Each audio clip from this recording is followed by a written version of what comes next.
할렐루야. 아멘. 오늘은 슬픔을 딛고 일어서자라고 하는 주제로 말씀을 같이 나누겠어요.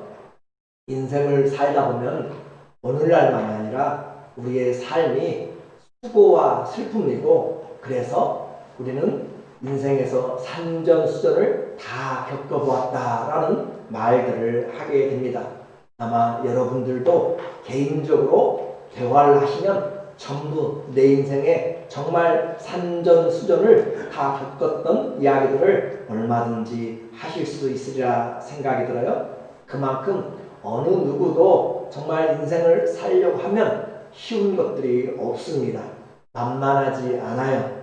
팬데믹으로 활동이 제약되는 이런 지금 상황에서 거의 또 사람들도 피하게 되는 그런 가운데 있는 상황을 우리는 지금 살아가고 있습니다.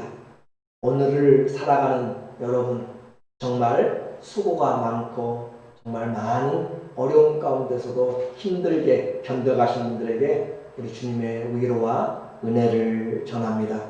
그래서 오늘도 이 자리에 있는 것이 기적이에요.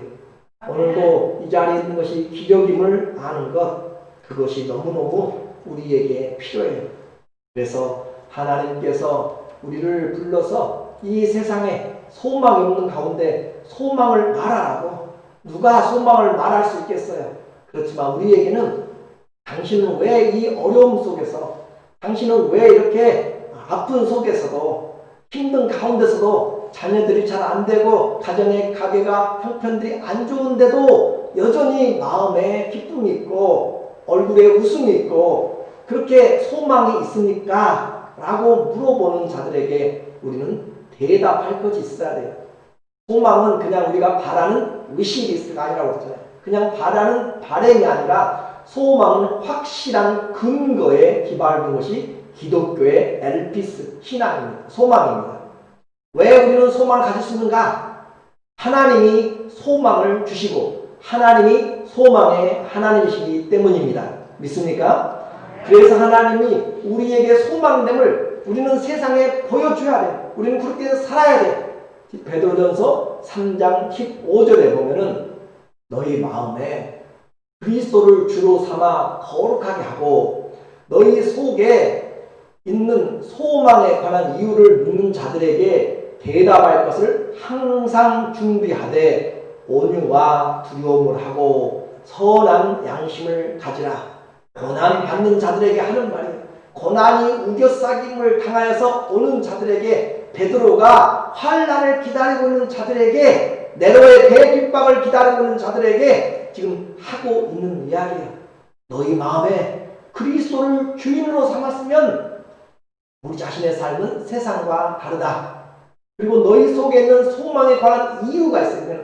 소망은 그냥 막연히 바라는 것이 아니에요. 지옥 가기 싫으니까 천국 가는 것이 아니고 예수님 우리를 천국으로 불러주셨으니까 가는 것이고, 우리에게는 소망이 분명한 이유가 돼요. 그래서 이유를 묻는 자들에게 대답할 것을 항상 가지고 있어야 된다.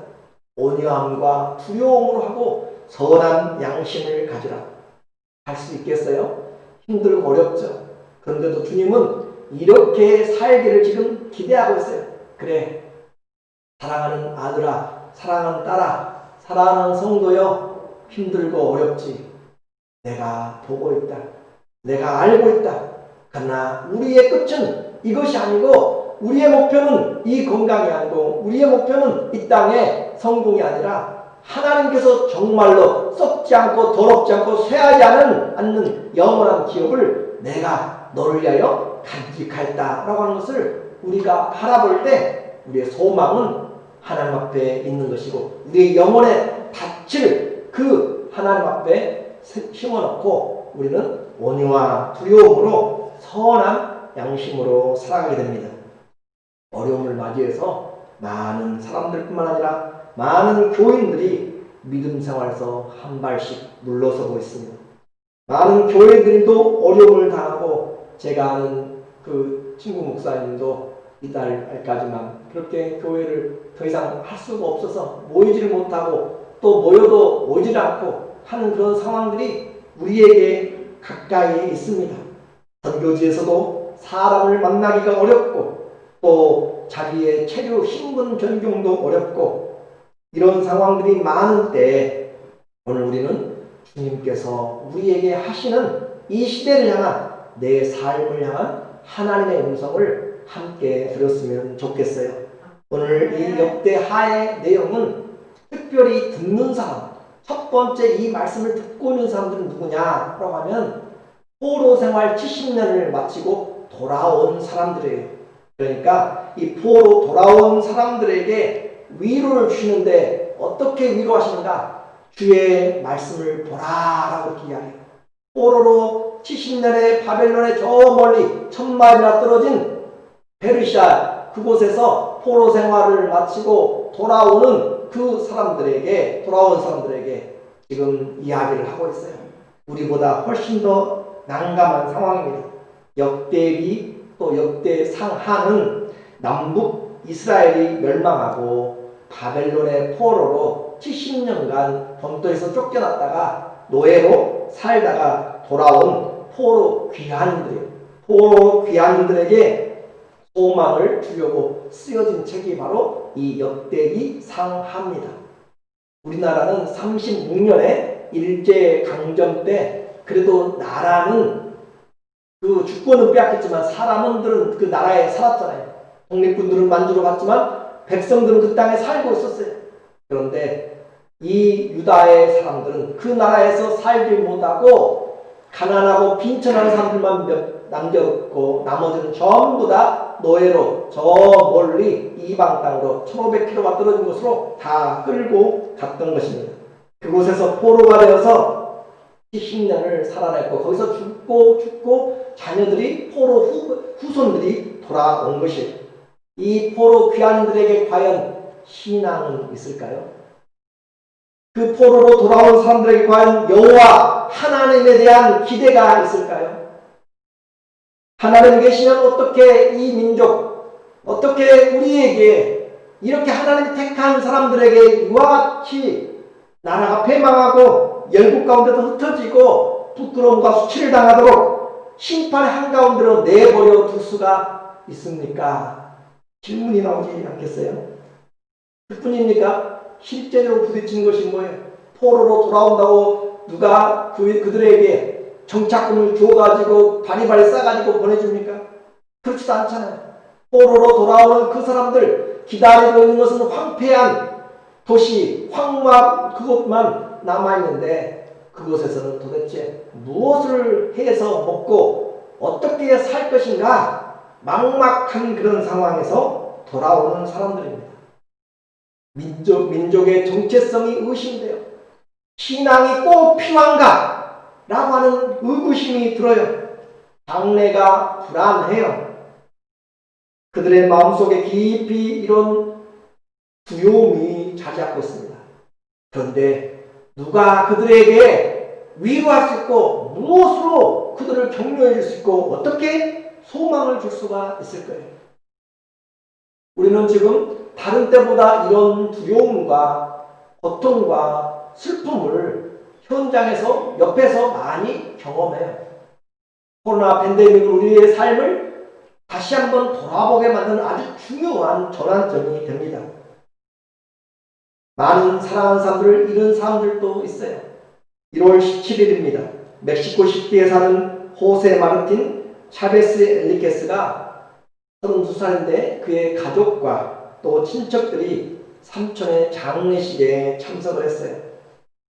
불행하게도 그 삼촌이 죽은 것은 코로나로 죽었는데 그 코로나 죽은 것을 알지 못하고 그냥 친척들이 참여를 했습니다. 그래서 일가족 16명이 불초상이 치렀습니다. 어머니가 돌아가셨고 할아버지 할머니가 돌아가시고 아버지는 감염으로 병원에 입원해 있고 또 동생은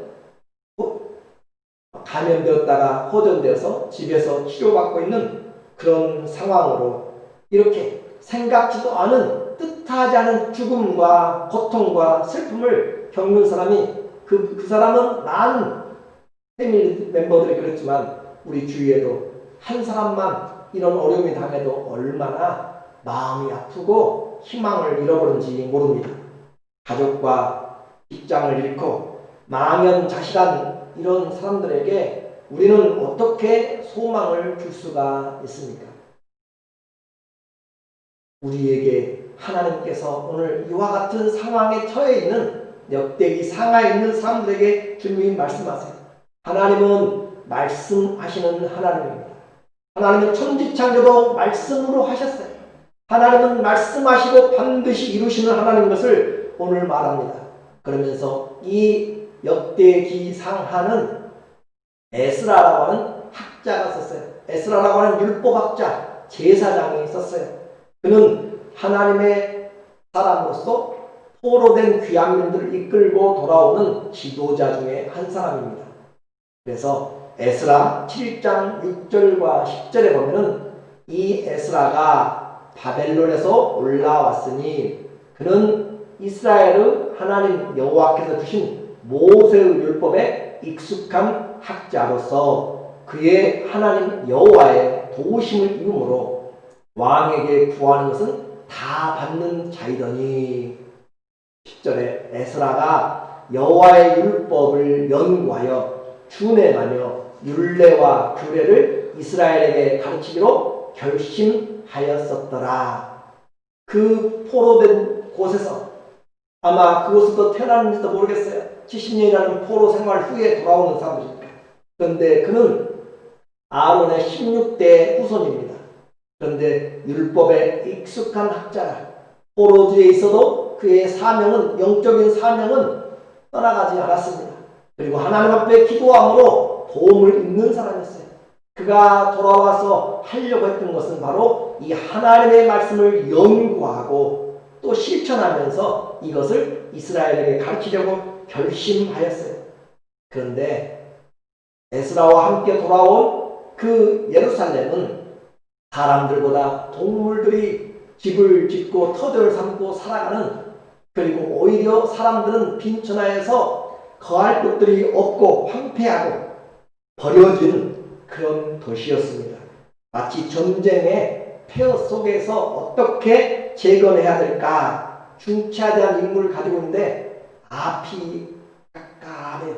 정말 앞이 막막한 상황에 엄두가 나지 않습니다.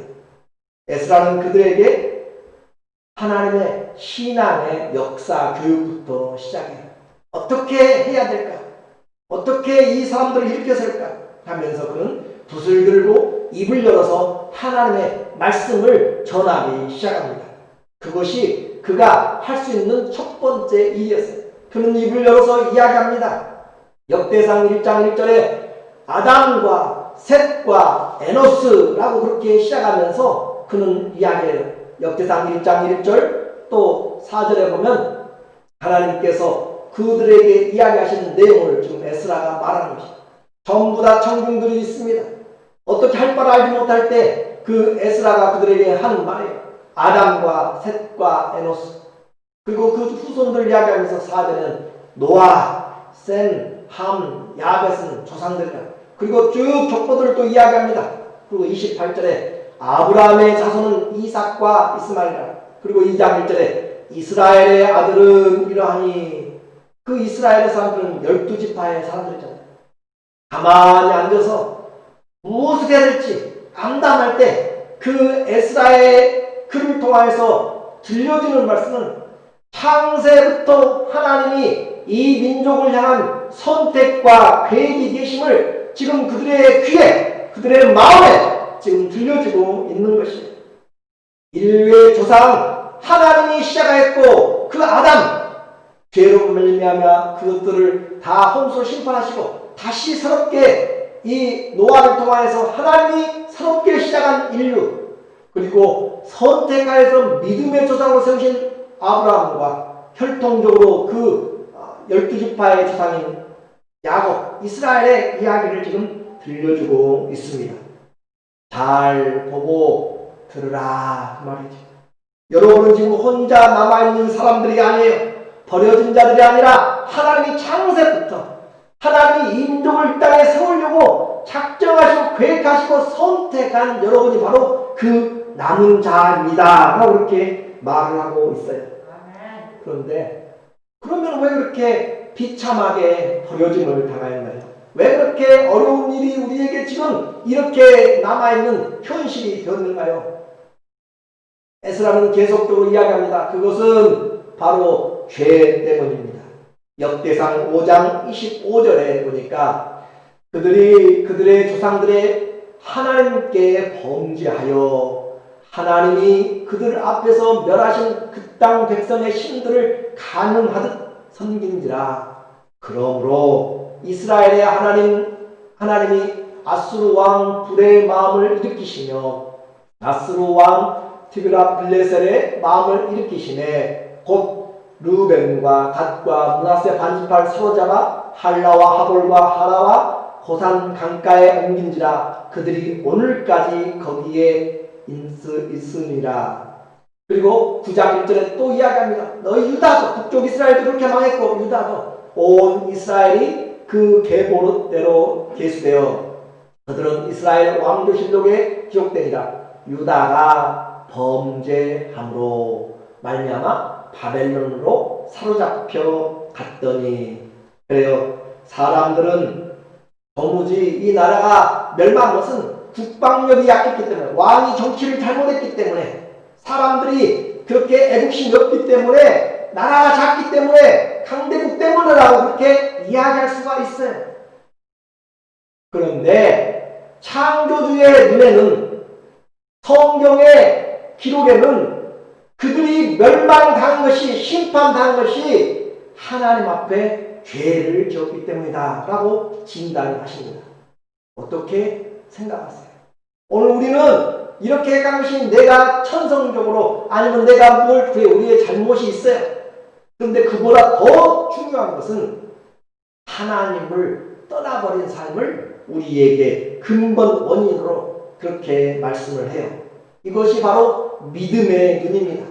아니야, 하나님 보지도 않는데 무슨 상황에 있어라고 하는 사람은 현실적인 이유를 찾아요. 그러나 성경을 보면 나라에 흥하고 망하는 것이 다 하나님의 손에 있습니다.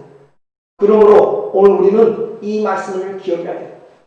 사랑하는 그 하나님은, 사랑의 하나님은 그 백성들이 심판으로 가는 것을 막기 위해서 계속적으로 종일 종야 또 하나님께서 계속 그분의 선지자들을 보내서 돌이키려고 조상들을 그 죄에서 돌이키려고 그렇게 하나님이 보내었지만 그들은 귀를 막아버렸어요.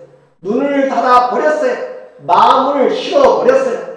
역대하 36장 15절 17절에 보면 그 조상들의 하나님 여호와께서 그의 백성과 그 거하신 곳을 아끼사 어떻게 해요?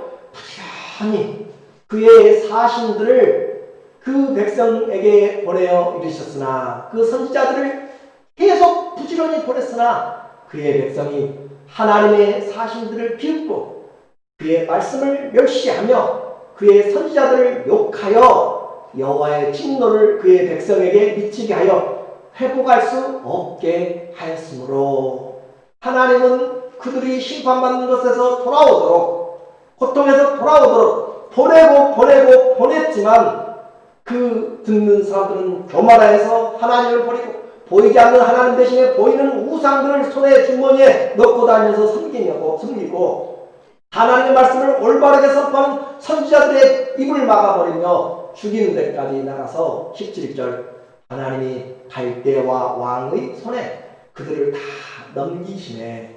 그가 와서 그들의 성전에서 칼로 청년들을 죽이며 청년 남녀와 노인과 병약한 사람들을 긍휼히 여기지 아니하였으며 성전이 불타고 궁궐이 불타고 너희의 사는 것들이 다 패망했다라고 하는 것이, 그리고 끌고 와서 70년의 노예로 삼았다라고 하는 것이 오늘 본문의 내용입니다.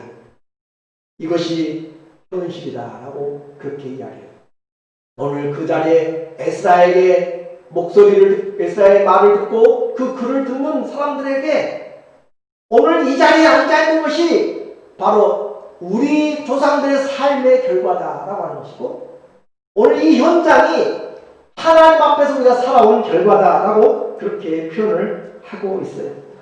에스라는 포로에서 고향에 돌아왔지만 아무것도 남지 않고 심지어는 자기 자신도 돌아볼 수 없는 그들을 향하여서 하나님이 이제 그들을 어떻게 과거에 돌보하셨는지, 그리고 현재까지 어떻게 인도하였는지 아담부터 시작해서 아브라함과 그 족보들을 계속 9장에 거쳐서 이야기를 합니다.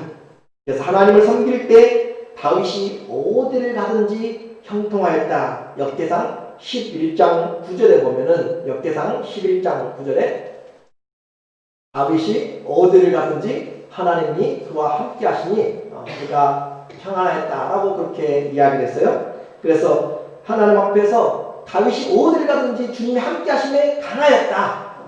만군의 여호와께서 함께 계시니 다윗이 점점 강성하여 가니라. 17장 13절도 마찬가지로 나는 하나님이 이제 언약을 세우세요. 나는 이스라엘 너희의 아버지가 되고 그는 나의 아들이 되리니 나의 인자를 그에게서 빼앗지 아니할 일을 내가 내 전에 있던 자에게서 빼앗은 것 같이 하지 아니할 것이며 내가 영원히 그를 내 집과 내 나라에 세우리니 그의 왕위가 영원히 견고하리라 하셨다라. 다윗에게 다윗의 왕권을 주면서 하나님이 하신 말씀입니다. 에스라는 수천 년의 천지 창조로부터 그 이스라엘의 왕국의 흥망성쇠를 들려주고 있습니다. 하나님을 섬길 때 그들이 얼마나 경제적으로 정치적으로 부했는지 보여줍니다. 역대하 9장 26절에 보니까, 역대하 9장 26절에 솔로몬이 유브라데 강에서부터 블레셋 땅과 애굽 지경까지 모든 왕을 다스렸으며 왕이 예루살렘에서 은을 돌같이 흔하게 하고 백향목을 평지의 뽕나무같이 많게 하였더라. 하나님이 그의 은혜를 베푸실 때는 솔로몬 왕이 그 지방의 열국을 왕들을 다스리는 그런 사람이 되었고, 예루살렘에서는 은이 돌같이 되었다고 했어요. 아무리 이 세상에 지금 잘 살아도 그 한 도시에 돌같이 은이 많은 데는 없습니다.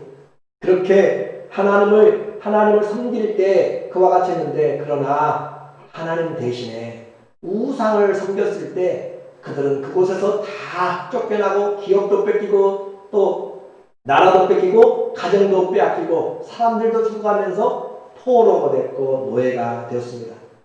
이제 묻습니다. 여러분은, 이 자리에 계신 여러분은 어떻게 할 것입니까?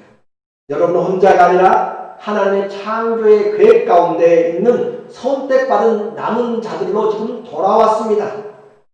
그리고 하나님은 지금 이곳에 여전히 우리와 함께 계십니다. 우리의 장래는 하나님의 손에 있습니다. 아멘. 그 하나님을 바로 볼 때 우리에게는 여전히 소망이 있습니다. 그들의 귀에, 그들의 마음에 말씀을 들려줘요. 그래서 위로하는 첫 번째는 하나님의 말씀이 귀에 들려지고 하나님의 말씀이 내 마음에 들어오면 우리에게는 소망이 생깁니다. 왜냐하면 하나님은 모든 고난도 바꾸실 능력이 계시고 모든 것을 합력하여 선을 이루시는 그 전능하신 하나님의 약속이기 때문에 그렇습니다. 오늘 낙심하였습니까? 오늘 힘들고 앞이 보이지 않습니까? 빛과 진리가 되신 우리의 갈 길을 보여주시는 그 말씀 앞에 오늘 다시 서십시오. 말씀을 바라보십시오. 그리하면 소망이 있습니다. 두 번째는 그들에게 이야기합니다. 하나님의 주권을 바라보라. 하나님의 일하시는 손을 보라. 라고 그렇게 이제 이야기해요. 우리는 전체를 보지 못하고 나만 볼 때, 또 자신만 볼 때 저주받았다고, 불행하다고 그렇게 생각할지 몰라요. 오늘 여러분만 생각해도 그래요. 나는 행복하지 않아. 아니요. 하루에도 수십만 명이 이 바이러스로 확진되고 또 몇만 명씩 죽어가고 있는 상황을 여러분은 알고 계십니다. 그럼에도 불구하고 우리는 자신만 바라보기 때문에 결코 하나님 앞에서 전체적인 것을 보지 못해요. 이 모든 일들을 계획하시는 하나님의 손길을 볼 때 우리는 그 길을 찾을 수가 있습니다. 하나님의 손에서 벗어난 것은 하나도 없어요. 우연은 하나도 없습니다. 하나님은 이스라엘이 왜 망했는지, 어떻게 망했는지, 그리고 더 중요한 것은 그들이 어떻게 회복될 것인지, 언제 회복될 것인지도 미리 이 말씀을 주셨어요. 그래서 너무 놀라운 이야기입니다. 오늘 본문 역대하 36장 22절에 보니까 바사의 고레스 왕 원년에 여호와께서 예레미야의 입으로 하신 말씀을 이루시려고 여호와께서 바사의 고레스 왕의 마음을 감동시키시네 그가 온 나라에 공포도 하고 저소도 내려 이르되 하나님께서 예레미야에게 미리 이야기했어요. 예레미야는 이 예언보다 한 70년 전에 사람이에요. 근데 그가 먼저 이야기를 했어요. 근데 예레미야보다 더 먼저 한 200년 전에 150년 전에 산 이사야가 그 왕의 이름까지 지칭하여서 예언하고 있습니다. 이사야에서 45장 4절에 보면 내가 나의 종 나의 택한 이스라엘을 위하여 너를 지명하여 불렀나니 너는 나를 알지 못하였을지라도 나는 내게 칭호를 주었노라. 이사야 45장 1절에는 이방의 고레스 왕을 내가 너에게 기름 부어서 너의 가는 길에 장막들을 다 없애고 네가 열국으로 쳐들어가면 그 문들이 다 열릴 것이다. 네가 세계의 제국을 만들 것이다 라고 하나님이 고레스의 이름을 불러서 하나님이 세웁니다. 그리고 4절에 나의 종 나의 택한 이스라엘 위하여 너 고레스를 지명하여서 하나님이 불러냈어요. 이사야 선지자는 이 시대보다 이 고레스보다 150년 200년 앞선 사람이라고 했어요. 하나님이 이렇게까지 예언적으로 말씀하시면서 돌아올 것까지 이미 말씀을 해 주셨어요. 그래서 말씀에 소망이 있는 것이에요. 그래서 그 말씀을 믿으면 그 말씀대로 되어지는 것이에요. 하나님께서 그들에게 이와 같이 이야기하시는 놀라운 주권자 하나님이십니다. 이방 땅 원수의 통치자라도 우리 하나님이 왕의 마음을 저수지의 물처럼 열었다 닫았다 주관하시는 거예요. 포로 귀한민들이 잊어버리고 원망할지도 모를 이스라엘의 하나님 여호와는 잠잠하신 분이 아니세요. 여전히 제국의 흥망성쇠를 붙잡고 있고 왕이라도 하나님의 손에서 움직이고 있고 하나님은 내 형편에 따라서 있고 없고 한 분이 아니라 하나님은 여전히 하나님의 일을 열심히 하고 계시고 택한 자들 위해서 그 마음이 불일 듯 하여서 지금도 그들을 불러내시기 위하여서 최선의 방법으로 일하고 계신다라고 하는 것을 지금 에스라는 그들에게 들려주고 있습니다. 그런데 중요한 거 있어요. 그들이 돌아오는 것을 보라고 합니다. 고레스가 명령을 내려서 조서도 내려서 그들이 돌아가도록 해요. 돌아간 이유가 무엇이냐?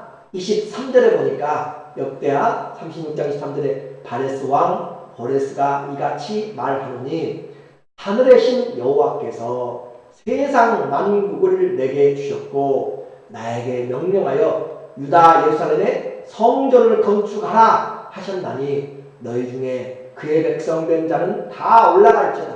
너희 하나님 여호와께서 함께 하시기를 원하노라 하였더라. 이방의 왕이 하나님의 성전을 짓도록 그렇게 부르심을 입었어요. 그래서 오늘 우리는 분명히 기억해야 돼요. 페르시아 지금 이 바사는 페르시아이라는 이야기예요. 옛 제국에 그 제국도 하나님께서 포로된 자들을 돌려보내고 돌아간 이유가 나라를 세우고 집을 세우고 산업을 세우는 것이 목적이 아니에요. 하나님의 성전을 세우는 것이 목적입니다. 하나님의 성전을 건축하는 것은 이스라엘의 존재 목적이에요. 이스라엘에 살아가는 이유는 하나님이 함께하는 민족을 나타내는 것입니다. 오늘 성도가 이 세상에 살아가는 이유는 돈 벌고 잘 먹고 살 사는 것이 아니라 하나님이 우리와 함께 계심을 증거하는 것이 우리의 첫 번째 목적입니다. 그러므로 그 하나님을 잃어버리면 우리는 다 잃어버리는 것입니다. 하나님을 잃어버리면 다 잃어버리는 것입니다. 그래서 지난주에도 말씀드렸지만 바울은 그 모든 것을 다 포기하더라도 그 예수 그리스도를 얻는 것이 최고의 지식이었고 나머지는 배설물처럼 다 해롭게 여겼다라고 그렇게 표현했어요. 그런데 이 하나님을 내 마음 가운데 받아들이고 섬기는 것을 깨닫는 것이 얼마나 어려운지 몰라요. 인생의 목적을 발견하고 그것을 살아가는 것이 너무너무 어렵습니다. 이것은 오늘날 우리에게도 동일하게 적용되는 내용이에요. 하나님을 우리가 올바로 보지 못하니까 삶이 힘들고 어려운 것만 보이는 것이에요. 내 주위의 상황이 안 좋습니다. 교회와 성도들의 삶이 피폐하고 권고해요. 그러나 하나님은 여전히 합력하여 선을 이루고 계시고 또 주를 찾는 자들에게 주의 은혜를 준비하고 계십니다. 하나님 앞에서 고레스가 그렇게 성전을 짓도록 명령을 받았고 고레스가 그 모든 물자까지 다 가져왔던 예루살렘에서 가져왔던 기물들까지 다 쌓아서 보내면서 가서 건축하라고 할 때 그리고 하는 당부가 있잖아요. 너희 하나님 여호와께서 너희와 함께 계시길 원하노라 라고 하는 소리를 이방인에게 들었을 때 얼마나 부끄럽겠어요. 얼마나 얼굴이 뜨뜻하겠어요. 우리가 하나님의 사람 성도들인데 세상 사람들이 하나님이 당신에게 복 주셔서 희망이 있기를 원합니다. 하나님이 당신과 함께 하셔서 소망이 있기를 원합니다 라고 크리스찬을 위로한다면 얼마나 부끄러운 일이에요. 그렇게 지금 하나님이 그들에게 이야기해요. 다윗이 시험 들고 힘들고 고난당하며 유리방황할 때 미친 짓 하면서 아기스 왕에게 블레셋 왕에게 도망갔잖아요. 그럴 때 그 블레셋의 왕의 방백들이 이야기합니다. 이 사람이 이스라엘의 왕이 아닙니까?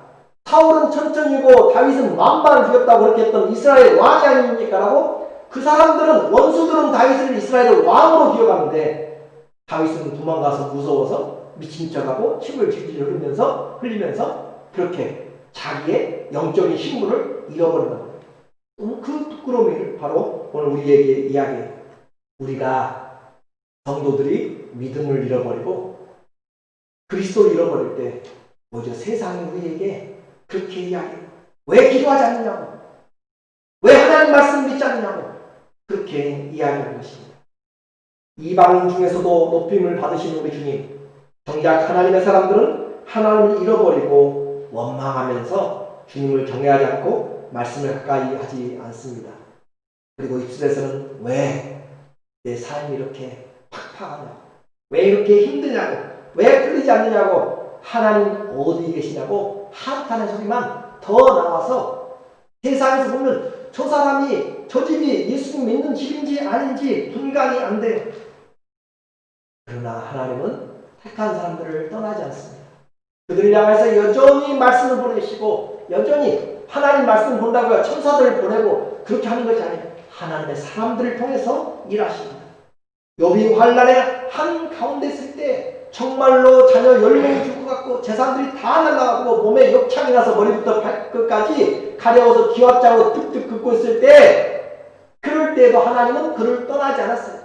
침 3길 동안도 떠나지 않았고 분초도 떠나지 않고 하나님이 지켜보고 있어요. 욥기 7장 17절에 보니까 사람이 무엇이기에 주께서 크게 만드사 그에게 마음을 두시고 아침마다 건징하시며 순간마다 단련하시나이까. 순간마다는 분초마다 이렇게 돼 있어요. 번역에 주께서 내게서 눈을 돌이키지 아니하시며 내가 침을 삼킬 동안도 나를 놓지 아니하시기를 어느 때까지 하시리까. 한번 이 고난 중에서도 하나님의 눈에 하나님 우리를 떠나지 않습니다. 하나님 우리의 순간순간마다 분초마다 침 삼킬 순간에도 하나님은 우리를 지켜보시고 그런데 내가 보니까 앞을 봐도 주님 보이지 않고 뒤를 봐도 보이지 않고 내 옆에도 안 보이시는데 그러나 주님이 우리가 달려갈 길을 아시나니 그가 나를 연단하신 후에는 내가 경금같이 나오리라. 그래 하나님 우리가 눈으로 볼 수 없고 침묵한 것 같아도 분초도 순간도 쉬지 않고 침 삼킬 동안도 쉬지 않고 우리를 보시고 하나님께서 연단하신 후에는 하나님이 정금처럼 나오게 만들 줄로 믿습니다. 이제 적용을 하고 마치겠습니다. 에스라는 70년의 포로 생활을 마치고 돌아온 귀한들에게 소망과 위로를 주기 원해요. 사람마다 하나님이 필요한가? 사람마다 어떻게 살아낼 것인가? 걱정한 자들에게 그들에게 하나님의 말씀을 바라보게 합니다. 하나님의 말씀을 바라보라! 하나님의 말씀을 바라보면 그 말씀이 우리에게 소망이다 하면서 말씀을 기록하면서 외치기 시작합니다. 오늘 우리가 이 자리에 있는 것은 주원 자식도 아니고 버려진 나그네도 아니다. 우리의 시작은 아담부터 셋에서 에녹으로 또 노아로 이어지는 하나님의 놀라운 은혜를 아브라함의 후손이 우리가 아니냐. 라고 그렇게 이야기합니다. 그리고 우리의 나라 이스라엘 다윗의 왕에게 하나님이 함께 하심으로 그들이 가는 곳마다 하나님께서 점점 강하게 하지 않았느냐. 성경의 역사는 우리의 과거요, 우리의 현재요, 우리의 미래를 만들어 갑니다. 말씀이 들려주면 소망이 있습니다. 그리고 우리가 회복해야 될 첫 번째는, 말씀을 듣고 회복해야 될 것은 하나님의 주권을 바라보면서 주님의 성전이 되는 것입니다. 하나님을 모시고 사는 것이 첫 번째입니다. 내 삶에 주님의 통치하심이 있도록, 주님, 이제 주님의 다스림 받겠습니다. 내 생각 대신에 주님의 생각으로 다스림 받겠습니다. 내 말 대신에 주님의 말씀을 하겠습니다. 라고 하면서 주님의 성전이 될 때, 하나님의 사람이 될 때 이제 인도하심이 시작됩니다. 이 자리에 있는 것 하나님의 은혜입니다. 이 자리에 있는 것 모든 것이 감사요. 큰 그림을 보십시오. 하나님께서 전체적으로 해나가실 하나님의 주권을 보십시오. 나는 잊혀져버린 그런 교인이 아닙니다. 하나님 나라의 제사장이요, 하나님의 거룩한 나라요, 그의 택하시는 왕같은 자들입니다. 하나님의 자녀입니다. 아무도 하나님의 사랑에서 끊을 것이 없고 끊을 수가 없습니다. 그리고 분명하게 알고 있는 것은 하나님을 사랑하는 자들에게 모든 것이 합력하여 선을 이루십니다. 로마서 8장 28절 한번 같이 읽어보게요. 우리가 알거니와 하나님을 사랑하는 자 곧 그의 뜻대로 부르심을 입은 자들에게는 모든 것이 합력하여 선을 이루느니라. 아멘. 슬픔을 딛고 말씀 위에 서십시오. 고난을 딛고 영원하신 말씀 위에 서십시오. 질병과 어려움 가운데서도 생명의 말씀 위에 서시면, 주님의 말씀이 들려지면 우리의 삶의 길이 보입니다. 내 말이, 여호와의 말씀이 내 길에 비치고 내 발의 등에 등이고 내 길에 빛이 되는 것입니다. 그리고 주님의 주권이 일을 하기 시작합니다.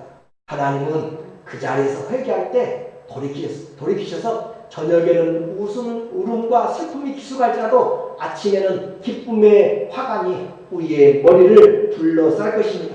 오늘의 슬픔, 아픔은 하나님이 우리를 애타게 부르고 있는 하나님의 부르심입니다.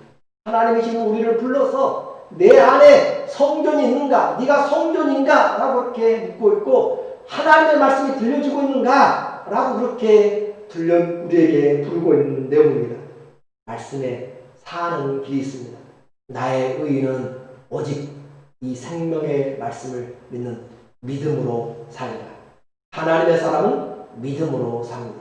말씀을 믿음으로 오늘 소망이 있고 그 하나님으로 말미암아 우리의 장래가 있기를 예수 그리스도의 이름으로 축원합니다. 아멘. 기도합니다.